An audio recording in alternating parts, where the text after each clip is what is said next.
Hello everyone, good morning. কেমন আছো সবাই? আশা করছি তোমরা প্রত্যেকে খুব ভালো আছো আর সুস্থ আছো। আমি কিন্তু বেশ ভালো আছি। আমার সারাদিনের সাতকাহন দিয়ে আজকের ব্লগটি সাজিয়েছি। আশা করছি তোমাদের প্রত্যেকের খুব ভালো লাগবে, আর যদি ভালো লাগে তাহলে সম্পূর্ণ ব্লগটির সাথে থাকার অনুরোধ রইল।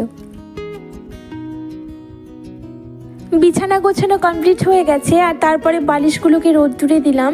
বালিশগুলো রোদ্দুরে দিয়ে দেখো আমি আলমারিটাকে একটু মুছে নিচ্ছি। খুব ধুলো পড়েছিল, আলমারি, ওয়ার্ড্রপ এগুলোতে প্রচণ্ড পরিমাণে ডাস্ট পড়েছিল।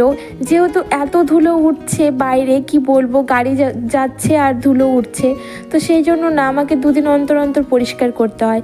তো তারপরে আলমারিগুলো ভালো করে পরিষ্কার করে আমি জামা কাপড় চেঞ্জ করে দেখো ছাদের উপরে এলাম। ফুল তুলসীপত্র তুলতে হবে। আর আমি যখন ছাদে এসেছি তখন ডগেগুলো না চিৎকার করছিল, তাই আবার উঁকি মেরে দেখলাম। আর এই দেখো আমি নীলকণ্ঠ ফুল তুলে নিচ্ছি। আজকে একটা জবা ফুলও দেয়নি, কিন্তু কালকে না অনেক কটা ফুল ফুটবে, 10টা 12টা 20। আর দেখো একটা ফুল কেমন বড় চারিদিকে ছড়িয়ে গেছে, তোমাদের আবার দেখালাম। খুব ভালো লাগছিল, ফুলগুলো এত সুন্দর তাজা।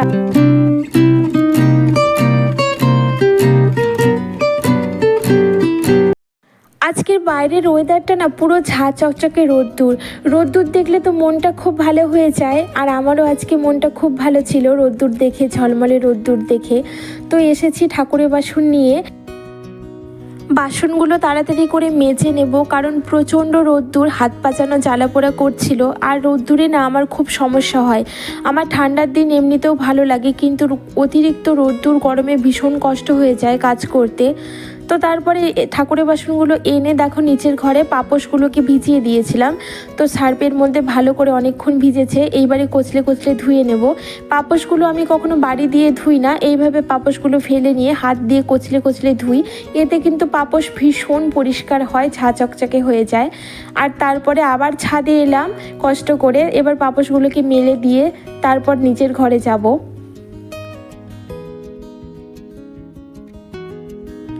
গোলু এদিকে পড়তে বসেছে, আর দেখছি ও কি করছে। তো ঘরে ঢুকে দেখছি ও তো পড়ছে, কিন্তু ঘরের জানালা একদমই খোলেনি, একদম লাইটগুলো জ্বালিয়ে দিয়েছে। তো আমি জানালাটা খুলে দিলাম, বাইরে থেকে এত সুন্দর রোদ্দুর আলো, আর ও এদিকে লাইট জ্বালিয়ে রেখেছে। তারপরে এসেছি নিচের ঘরে এসে রান্নাবাড়ি করব। তার আগে সবজি কেটে নিচ্ছি। সবজিগুলো কাটা থাকলে খুব তাড়াতাড়ি রান্না করা যায়, অসুবিধে হয় না। আর ব্রেকফাস্টে আমরা আজকে সবাই শশা মুড়ি খেয়েছি, গোলু, আমি, আমার হাজব্যান্ড। শশা কুচি কুচি করে কেটে তারপরে চিনি মুড়ি খেয়েছি। আর এদিকে আমার ভাতটা হয়ে গেল, ভাতটাকে আমি উপর দিয়ে দিলাম। উপর দিয়ে দেখো তারপরে ভাতের হাঁড়িটাকে সোজা করে এদিকে আলু সেদ্ধ করেছিলাম, আলুগুলোকে খোসা ছাড়িয়ে নিচ্ছি। আজকে ফ্রিজে 3টে ডিম ছিল, সেই 3টে ডিমেরই ঝোল করব। আর আবার 3টে মাছও ছিল, সেই মাছ 3টেকে ভাজা রাখবো। এই হলো রান্না করা। তো ফ্রিজ পরিষ্কার করে রান্না করব আজকে, যা আছে খেয়ে নেব, তারপর কালকে আবার নতুন করে বাজার হবে। তো আলুগুলো ঝটপট করে ছুলে নিই, তারপরে আবার রান্নাটা বসিয়ে দেব।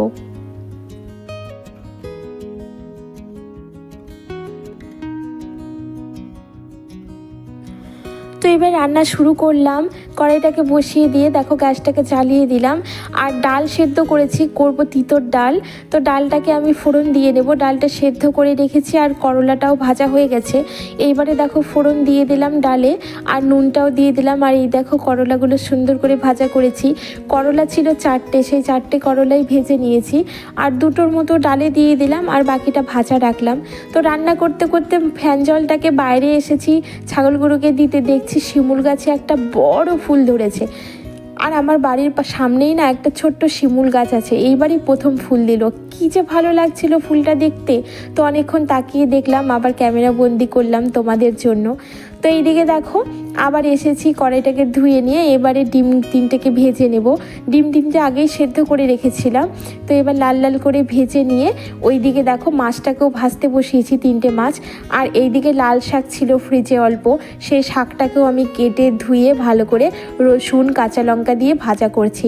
আর লাল শাক ভাজা খেতে কিন্তু খুব ভালো লাগে। আমার তো শাক পাতা এমনিতেও খুব প্রিয়, কিন্তু ওই যে খেয়ে উঠতে পারি না। আর গোলুও এই লাল শাকটাই খায়, ও লাল শাক খেতে ভালোবাসে। আর এই দেখো আলু সেদ্ধ করে ম্যাশ করে রেখেছি, আর এদিকে ডিমটাও ভেজে তোলা আছে। দুপুরে খাওয়া দাওয়া করে একটু রেস্ট নিয়েছিলাম বন্ধুরা।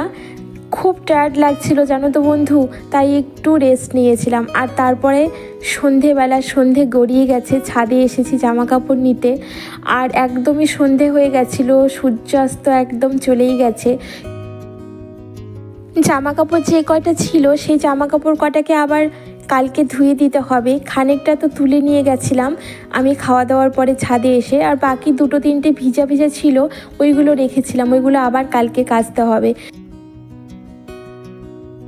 হাত পা মুখ চোখ ধুয়ে জামাটাকেও চেঞ্জ করে নিয়েছি। আর এবারে সন্ধে দিলাম, এবারে দিচ্ছি পুরো বাড়িতে ধুনো দিতে আমার খুব ভালো লাগে। আমি চেষ্টা করি সপ্তাহে 2-3 দিন ধুনো দেবার। তো পুরো বাড়িতে সুন্দর করে ধুনো দিয়ে দিচ্ছিলাম। আর জানি না কি ভাবছিলাম, কিন্তু কিছু একটা ভাবছিলাম। এই তো হয়, ভাবনা যেন ছাড়তেই চায় না, মাথাতে কিছু না কিছু চিন্তা ঘুরপাক খেতেই থাকে। তোমাদের সাথেও কি এমনটা হয় জানিও তো, আমার সাথে তো সব সময় হয়। তো ধুনো দিয়ে তারপরে নিচের ঘরে যাব, চা করব, চা করে সবাই মিলে চাটা এনজয় করব। তো চলো বন্ধুরা, আজকের আয়োজন এই ছিল আমার। যদি ভালো লাগে তাহলে অবশ্যই লাইক করো, আমার পাশে থেকো।